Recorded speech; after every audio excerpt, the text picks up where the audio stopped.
Hello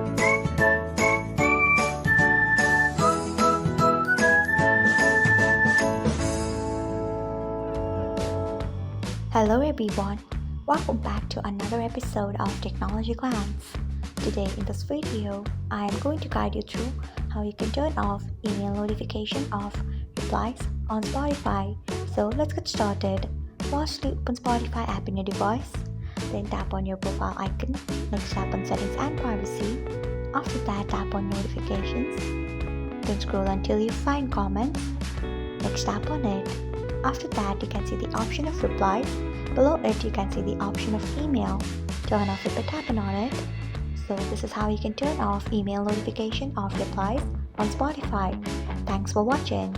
If you found this guide helpful, we would love it if you hit the thumbs up button below.